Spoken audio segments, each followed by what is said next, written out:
ইতিহাসে আজকের দিন 20শে মার্চ 43 খ্রিস্টাব্দে রোমান কবি ওভিড জন্মগ্রহণ করেন। 1727 খ্রিস্টাব্দে বিজ্ঞানী আইজাক নিউটন প্রয়াত হন। 1828 খ্রিস্টাব্দে হেনরি ইবসেন জন্মগ্রহণ করেন। 1852 খ্রিস্টাব্দে আঙ্কেলস টম কেভিন গ্রন্থটি প্রকাশিত হয়। 1739 খ্রিস্টাব্দে পারস্য সম্রাট নাদির শাহ দিল্লি লুণ্ঠন করেন। 1920 খ্রিস্টাব্দে উচ্চাঙ্গ সঙ্গীত শিল্পী চিন্ময় লাহিড়ী জন্মগ্রহণ করেন।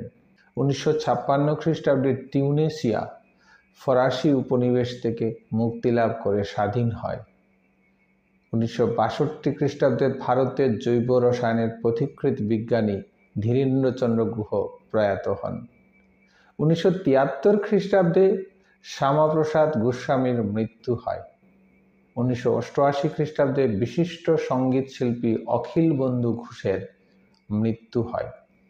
1991 খ্রিস্টাব্দে অক্সফোর্ড বিশ্ববিদ্যালয়ের প্রথম বাঙালি মহিলা ডক্টরেট ডক্টর রমা চৌধুরী প্রয়াত হন। 1992 খ্রিস্টাব্দে আজকের দিনে সত্যজিৎ রায়কে ভারতরত্ন উপাধিতে ভূষিত করা হয়। 1997 খ্রিস্টাব্দে সাহিত্যিক পূর্ণেন্দু পত্রী প্রয়াত হন। 1916 খ্রিস্টাব্দে বিজ্ঞানী আলবার্ট আইনস্টাইন আপেক্ষিক তত্ত্ব প্রকাশ করেন।